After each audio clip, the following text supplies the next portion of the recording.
idea of the multiverse is that there's billions and billions and billions of other universes out there, disconnected from ours, but they exist. We just posit them, and therefore the probabilities of getting a life permitting set of parameters in our universe is extremely improbable. Yes, but given that there's so many universes, it had to happen somewhere, and therefore our universe just happened to must have just been the lucky one. That's the multiverse explanation.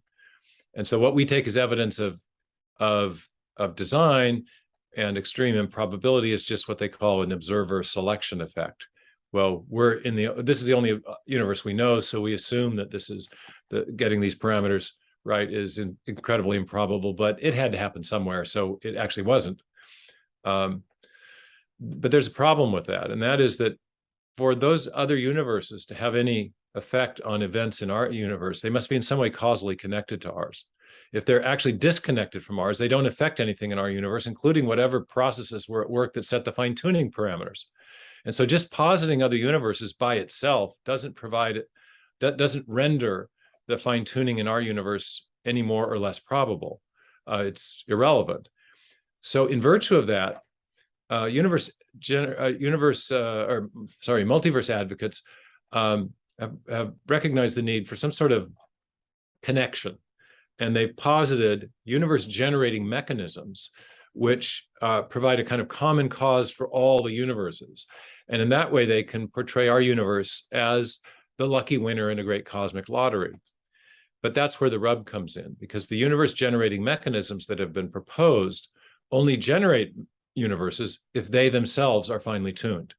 For example, something called inflationary cosmology generates, this is all in the hypothetical, but it posits a force called an inflaton field that rapidly expands the universe.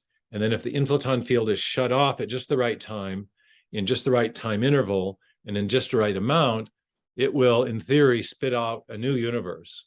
And then the process will be continued ad infinitum into the future, getting lots and lots of new universes with different sets of initial conditions. The problem, though, is that inflaton field shutoff mechanism itself has to be finely tuned, even in theory, to generate new universes. So you're right back to where you started. Another universe generating mechanism has been proposed on the basis of string theory, and that mechanism also requires fine tuning. So the fine tuning just leads you, the attempt to explain the fine tuning just leads you back to more fine tuning if you adopt a multiverse approach. So it doesn't ultimately get rid of fine tuning. It presupposes it, and yet so it provides no ultimate explanation for fine tuning. And yet we do have one based on our uniform and repeated experience. Systems that are finely tuned.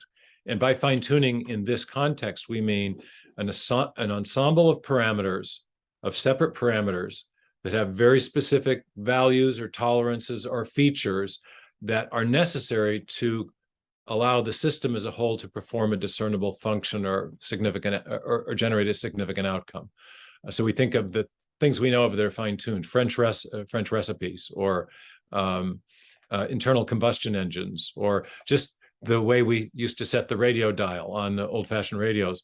Fine-tuning is something we know arises from the action of intelligent agents. So given that the multiverse doesn't provide an ultimate explanation for fine-tuning, and we do know of a cause that does generate finely tuned systems, intelligent design remains as the best explanation.